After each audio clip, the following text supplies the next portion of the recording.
Hello दोस्तों, आप सभी का रूट ऑफ लर्निंग चैनल पर स्वागत है। तो दोस्तों, आज का हमारा टॉपिक होगा भाई समांतर श्रेणी। समांतर श्रेणी क्या होती है, इसको बिल्कुल बेसिक तरीके से आज हम जानने वाले हैं। बस आपको क्या करना है कि पूरी वीडियो में मेरे दोस्त बने रहना है। समांतर श्रेणी, कोई भी आपको प्रश्न दिया हुआ है वो समांतर श्रेणी में तब कहलाएगा जब उनके बीच में गैप जो होता है ना वो इक्वल होगा। अब क्या है इसको समझिएगा। जैसे कि मैंने एक प्रश्न आपको दिया, 2,4,6,8। तो सबसे पहले आप समझिए समांतर श्रेणी क्या है। समांतर श्रेणी का मतलब होता है मेरे भाई, गैप इक्वल होना जरूरी है। कहने का मतलब यहां पर गैप देखो कितने का है, 2 का है। यहां पर गैप देखो मेरे भाई कितने का है, 2 का है। इसी प्रकार यहां पर भी गैप कितने का है, 2 का है। तो हम कह सकते हैं कि ये प्रश्न जो है ना वो किस में है, समांतर श्रेणी में है। ठीक है। यदि इसी प्रश्न को थोड़ा और घुमाकर 1,3,5,9 कर दूं और आपसे पूछा जाए क्या ये समांतर श्रेणी है क्या, और समांतर श्रेणी को मेरे भाई शॉर्टकट में एपी भी बोला जाता है इंग्लिश में। ठीक है ना। तो आप यहां पर थोड़ा ध्यान देंगे तो यहां पर मेरे भाई, यहां पर गैप 2 का, यहां पर गैप 2 का, और यहां पर गैप हो गया मेरे भाई 4 का। तो सर जी ये समांतर श्रेणी ना होगी। ठीक है ना। तो समांतर श्रेणी क्या होती है, ऐसा प्रश्न जिसमें गैप क्या होना चाहिए, बराबर होना चाहिए, वो हमारा समांतर श्रेणी कहलाता है। ठीक है। तो ये समझने के बाद यदि हम बात करें मेरे भाई, समांतर श्रेणी में एक सूत्र आपके कॉमनली बार बार यूज होगा, ए एन बराबर ए प्लस एन माइनस का एक डी। ये एक ऐसा सूत्र है मेरे भाई, ये जरूर आपको देखना पड़ेगा, क्योंकि ये ध्यान रखना इसी सूत्र पे आधार पर आपके बहुत सारे क्वेश्चन क्लियर होंगे। ठीक है ना। तो ये ए एन क्या होता है, सबसे पहले हम इसे जानते हैं। तो देखो मेरे भाई, ए एन जो होता है ना, इसका मतलब होता है अंतिम पद। क्या होता है, अंतिम पद होता है। ए का मतलब होता है मेरे भाई पहला पद। क्या होता है, पहला पद होता है। डी का मतलब होता है सार्व अंतर। क्या होता है, सार्व अंतर होता है। अब इनको समझिएगा, क्वेश्चन करेंगे तब आपको मेरे भाई डाउट क्लियर होंगे, नहीं अन्यथा आपको दिक्कत तो आएगी। ठीक है ना। तो यहां पर मैंने थोड़ा समझा दिया है। ए एन को हम एल के द्वारा भी रिप्रेजेंट करते हैं, एल का मतलब भी हमारा अंतिम पद ही होता है। ठीक है ना। तो इस प्रकार हमने इनको कुछ समझा है। और यहां पर एन जो होता है ना, ये पद होते हैं। आपको पदों की संख्या देगा तो वो आपका एन कहलाएगा। ठीक है ना। अब इनको समझने के बाद मेरे भाई जो डी जो निकलेगा ना, डी का मतलब होता है सार्व अंतर यानी कॉमन डिफरेंस। ये निकालने का सूत्र होगा ए टू माइनस ए वन। क्या होगा, ए टू माइनस ए वन होगा। अब सब समझ बैठ रहा है, ये A1 क्या है, A2 क्या है, A3 क्या है, इन सबों को समझ लो। तो देखो A1 आएगा, A2 आएगा, A3 आएगा, इसी प्रकार A10 आएगा, A20 आएगा, A30, A35 सब आएंगे। ठीक है ना। तो इसका मतलब होता है पहला पद, ये दूसरा पद, ये तीसरा पद, ये 10वां पद, और ये क्या होगा मेरे भाई, 20वां पद होगा। ठीक है ना। अब यहां पर सब समझ बैठ गया। ये आपको थोड़ा ध्यान हो ना, तो ये जो 1 हो गया, ये 2 हो गया, ये 3 हो गया, यही आपके एन है। क्या है मेरे भाई, एन है। ठीक है ना। तो इन्हीं के आधार पर हम प्रश्न करेंगे। अब थोड़ा आप ध्यान दीजिए, यहां पर देखो ये जो था ना, ये आपका A1 था, ये जो था A2 था, ये था A3, और मेरे भाई ये क्या था, A4। इसी प्रकार आपकी पूरा सीक्वेंस बनेगा। ठीक है ना। तो ऐसे ही आपको क्वेश्चन सोल्व करने मेरे भाई। तो आपने ये सब समझ लिया है और मुझे पूरी उम्मीद है आपको बिल्कुल क्लियर तरीके से बैठ रहा है। ठीक है ना। तो ये क्लियर होने के बाद, और मेरे भाई जब डी निकलता है ना, जरूरी नहीं है कि A2 माइनस A1 से निकले, मतलब कंटिन्यूअस 2 पद होना जरूरी है। अब वो 2 पद आपके 99 और 100 वाला पद भी हो सकता है। ठीक है ना। यानी यदि A 99 और A 100 दिया हुआ है तो हम इससे डी निकाल सकते हैं। ठीक है ना। लेकिन कंटिन्यूअस दो पद ना होकर बीच में गैप ज्यादा आ जाए तो फिर डी निकालना दूसरे तरीके से सीखना होगा, और उसकी बात मैं नेक्स्ट वीडियो में करूंगा, जब क्योंकि वो अलग तरह के प्रश्न हैं, उनको भी हम समझेंगे, क्योंकि आज केवल बेसिक टॉपिक का हमने पार्ट रखा है दोस्तों। ठीक है ना। तो मैंने आपको समझाया ए एन क्या है, ए क्या है, एन क्या है, डी क्या है, इनको समझ आपको बैठ गया होगा। तो मेरे भाई अब मैं एक प्रश्न करता हूं और देखते हैं कि आपको वो कितने बेस्ट तरीके से बैठेगा भाई। तो यहां पर आपको प्रश्न आपको दिया हुआ है, और ये प्रश्न है यहां पर 10 7 4 का 30वां पद ज्ञात कीजिए। 30वां पद क्या होगा? देखो सबसे पहली चीज तो ये है, आपको इनमें ढूंढना होगा क्या क्या दिया हुआ है, और जब आपसे पद पूछ रहा है 30वां पद क्या होगा, तो देखो यहां पर पहला पद 10 है, दूसरा पद कितना है 7 है, और तीसरा पद मेरे भाई कितना है 4 है। और जब आपको पद बोल दे तो इसका मतलब ये आपके पास एन है, कितना है 30 है। अब आपको जब ऐसे पद ज्ञात करना है ना, तो एक सूत्र आपका बार बार काम आएगा, ए एन बराबर ए प्लस एन माइनस का 1 और डी। ए एन का मतलब होता है अंतिम पद, लेकिन हमें ज्ञात करना है 30वां, तो ए एन की जगह 30 लिख देंगे। ए कितना है हमारे पास 10 है, एन हमारे पास मेरे भाई 30 है, और डी का मान हमें निकालना होगा। डी कैसे निकलेगा? कंटिन्यूअस दो पदों को माइनस करने पर निकल जाएगा। तो हम क्या कर देंगे, हमारे पास a2 माइनस a1 कर देंगे, क्योंकि दोनों वैल्यू हमारे पास उपलब्ध है। तो a2 कितना है 7 है, a1 कितना है 10 है, कितना आ जाएगा माइनस का 3 आ जाएगा। ठीक है, माइनस का 3 आ जाएगा। अब हम क्या करेंगे, अब जैसे करते आ रहे हैं वैसा ही करना है। तो यहां पर देखो 10 प्लस यहां पर डी का मान कितना आया था -3 आया था, -3 लिख दीजिएगा। ठीक है, 30 में से 1 घटा दो, कितना आ गया 29 आ गया। ठीक है ना, माइनस का 3 कर देंगे तो 10 प्लस माइनस क्या हो जाएगा, माइनस हो जाएगा, और 29 को 3 से गुणा कर देंगे। यहां कोई साइन नहीं है, गुणा का साइन है। तो 9 तिया 27, 3 दूनी 6 और 2 कितना हो गया 8 हो गया, माइनस कर दो कितना आ गया 77। ये लो भैया, तो इसलिए हम कह सकते हैं कि जो 30वां पद होगा वो हमारा क्या हो जाएगा 77 हो जाएगा, 77 हो जाएगा, किसका माइनस का। ठीक है, उम्मीद करता हूं पहला प्रश्न आपको बहुत अच्छा बैठने वाला है और बैठा है। तो यहां पर अगला प्रश्न आपको दिया हुआ है, देखो क्या दिया हुआ है, 3 8 13 18 का कौन सा पद 78 है। पहला वाले प्रश्न में और इस वाले प्रश्न में एक अंतर है मेरे भाई। क्या अंतर है, देखो वापस देखो, पहला वाला जो प्रश्न किया था उसमें पद दिया हुआ था कि 30वां पद क्या है वो ज्ञात करना था, और इस वाले प्रश्न में आपको पूछा गया है कि पद ही बताओ भैया।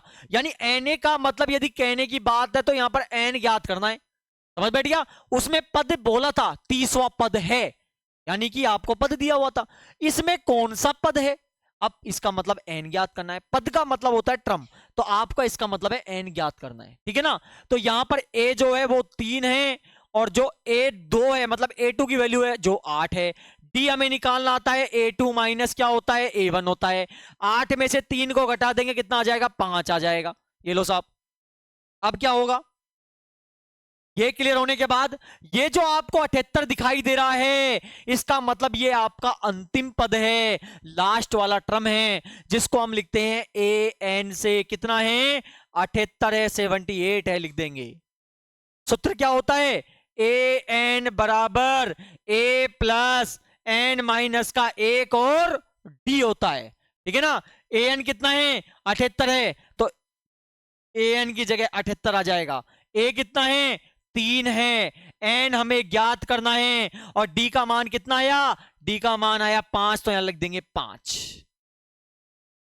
ये प्लस इधर आके किस में हो जाएगा, माइनस में हो जाएगा, तो 78 में से -3 कर देंगे, एन माइनस का 1 और क्या लिख देंगे 5 लिख देंगे मेरे भाई, क्या लिख देंगे 5।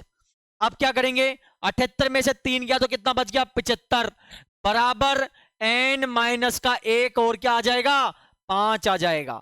अब क्या किया जाएगा, n-1 को बाहर किया जाएगा और ये गुणा किस में आ जाएगा, भाग में आ जाएगा। किस में आ जाएगा, भाग में आ जाएगा। तो n-1 बराबर का कितना आ गया, भाग देने पर 25 आ गया। कितना आ गया, 25 नहीं आएगा भाई, भाग देके देखो, 5 एकम 5, 2 और 5 25, 15 आएगा। ठीक है ना। अब क्या करोगे, n-1 बराबर क्या हो गया, 15 हो गया। तो n की वैल्यू यहां रख देंगे, माइनस इधर के किस में हो जाएगा, प्लस में हो जाएगा। तो n का मान कितना आ जाएगा, 16 आ जाएगा। यह आपका फाइनल आंसर हो गया। ठीक है मेरे भाई, एक बात ध्यान रखना, n का मान हमेशा हमेशा किसमें आएगा, नंबर्स में आएगा। न तो कभी वो माइनस में होगा, न कभी पॉइंट में होगा, न कभी फ्रैक्शन यानी भिन्न में होगा, केवल नंबर में आएगा। जैसे 16 हो गया, 2 हो गया, 10 हो गया, कभी भी माइनस में रोल आता ही नहीं है। ठीक है ना, माइनस में, पॉइंट में, डेसिमल में यानी कि मतलब दशमलव में, और साथ ही साथ फ्रैक्शन यानी भिन्न में, इनमें कभी भी रोल नहीं आता है। ठीक है ना। तो ये प्रश्न उम्मीद करता हूं समझ बैठा है। तो दोस्त अगला प्रश्न जो आपको दिया हुआ है, निम्नलिखित समांतर श्रेणी का योग ज्ञात कीजिए। नया भैया नया टॉपिक आ चुका है। समांतर श्रेणी का क्या ज्ञात करना है, योग ज्ञात करना है। पहले ज्ञात कर रहे थे एनवा पद, अब ज्ञात करना है योग। नया पॉइंट है। योग का सूत्र याद कर लो, एस एन बराबर का n बटे 2 ब्रैकेट का 2a प्लस n-1 और यहां पर आ जाएगा d। ये सूत्र होता है आपके इसका, किसी भी nवें पद का योग ज्ञात करना, टोटल ज्ञात करना। ये सूत्र आप याद कर लीजिएगा। सब आपको पता है, n का मतलब क्या है, a का मतलब क्या है, d का मतलब क्या है। अब sn का मतलब क्या है, sn का मतलब होता है मेरे भाई पदों का योग, यानी सभी पदों का क्या कर देंगे, योग कर देंगे, टोटल कर देंगे, तो हमारे पास क्या आएगा, sn आएगा। ठीक है, तो अब बढ़ते हैं क्वेश्चन पे। यहां पर आपको a दिया हुआ है 7 है, d दिया हुआ है, सॉरी a आपको दिया हुआ है मेरे भाई 2, a क्या दिया हुआ है, 2 दिया हुआ है, d का मान दिया हुआ है 7। ये a है, थोड़ी गलती हो रही है बार बार, ये a है, ये a2 है, और ये क्या है आपका a3 है। तो a क्या हो गया, 2 हो गया, a2 हमारा 7 हो गया, और हमें 10 पदों तक ज्ञात करना है, मतलब n कितना हो गया, 10 हो गया। 10 पदों तक का योग ज्ञात करना है। अब आ जाइए, हमें पता है d आसानी से निकाल सकते हैं, a2 माइनस a1 करके, 7 में से 2 को घटाकर कितना आ जाएगा, 5 आ जाएगा। ठीक है ना। सूत्र में पुटअप कर दो भैया, सूत्र में यहां पे जो आपका सूत्र है उसमें यहां पर लगा देंगे, तो s n की जगह क्या आ जाएगा, n की जगह 10 आ जाएगा। तो 10 बराबर n बटे 2, मतलब 10 बटे का 2 ब्रैकेट 2, a की वैल्यू कितनी है, 2 ही है, तो 2 प्लस n का मान कितना है 10 माइनस 1, और d का मान कितना है मेरे भाई 5, कितना है 5 है। अब भाग दे दो, कितना आ जाएगा, 5 आ जाएगा। 2 दूनी 4, 10 में से 1 गया तो 9, और 9 पंजे क्या हो गया, 45 हो गया। 10 में से 1 गया तो कितना बचा, 9 बचा, और 9 को किससे गुणा किया, 5 से, तब 45 आया। अब क्या करोगे, 5, यहां कोई सिंबल नहीं है गुणा का, 45 और 4 कितना हो गया, 49 हो गया। तो 45 को गुणा, 49 को गुणा 5 से कर दो, तो 5 नाम 45, और 5 के 20 और 4 कितना हो गया, 24। तो इसलिए इसके 10 पदों तक का योग जो होगा वो 245 होगा। ठीक है, तो मेरे भाई इस प्रकार ये प्रश्न भी बिल्कुल आसान तरीके से हो गया है, और ये हमारा रहा अंतिम आज का क्वेश्चन। देखो मेरा आज का टॉपिक था बेसिक, और मुझे पूरी उम्मीद है आपको समांतर श्रेणी यानी एपी का मतलब तो बैठ गया होता क्या है, और साथ ही साथ प्रश्न भी बैठे हैं। अब आपका जो अगला पार्ट होगा ना, वो भैया जितने भी क्वेश्चन बचेंगे, चाहे ऑब्जेक्टिव हो चाहे कुछ भी हो, उन सबों को हम उठा के लाएंगे। बस दोस्त आपको क्या करना है, चैनल को सब्सक्राइब जरूर कर लेना है, क्योंकि सीधी सी बात है कोई भी वीडियोस जो आएंगी वो आपको टाइम पर मेरे भाई मिलती रहेगी। तो यहां पर आपको दिया हुआ है 8 के प्रथम 15 गुणजों का योग ज्ञात कीजिए। सबसे पहली चीज, गुणज क्या होता है। गुणज की बात की जाए, गुणज का मतलब मल्टीप्लाई, मल्टीप्लाई का मतलब टेबल, टेबल का मतलब पहाड़ा। ठीक है ना। तो 8 के प्रथम 15 गुणज, अब भाई बनाओ पहाड़ा बनाओ। 8 एकम 8, 8 दूनी 16, 8 तिया 24, कितने तक का ज्ञात करना है, ये 15 गुणजों तक का ज्ञात करना है। यानी कि ए जो है वो 8 है, A2 जो है 16 है। डी का मान हम कैसे निकालते हैं, A2 में से A1 करके, यानी कितना आ जाएगा, 8 आ जाएगा। और ये 15 गुना जो है, यानी कि n कितना है, 15 है। n कितना है, 15 है। ठीक है ना। ज्ञात क्या करना है, हमें योग ज्ञात करना है। तो Sn बराबर n बटे का 2a प्लस n माइनस का 1 और d कर देंगे। तो हम लिखेंगे S कितने पद, 15 बराबर 15 बटे का 2 a की वैल्यू कितनी है, 8 है, प्लस n कितना है, 15, और d की वैल्यू कितनी है मेरे भाई, 8 है। तो यहां पर क्या हो जाएगा, 15 बटे का 2, 8 दूनी क्या हो गया 16, 15 में से 1 गया तो कितना बच गया 14, और 8 यहां पर लिख देंगे ब्रैकेट बंद। कितना हो गया, 15 बटे का 2, 16 प्लस 14 अट्ठे कितना होता है, 112 होता है। ठीक है ना। अब क्या कर दोगे, दोनों को जोड़ दोगे, तो 15 बटे 2, यहां पर देखो गुणा का साइन लगा दो, कोई सिंबल नहीं है तो 16 और 112 कितना हो गया, 128 हो गया। कितना हो गया, 128 हो गया। 2 से ये कट जाएगा कितनी बार, 64 बार।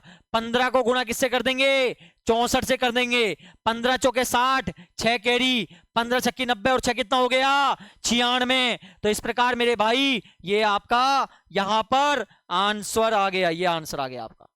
ठीक है। और दोस्त आपके प्रश्न यहां पर बेसिक के साथ साथ और हमने क्वेश्चन भी कंप्लीट कर लिए हैं।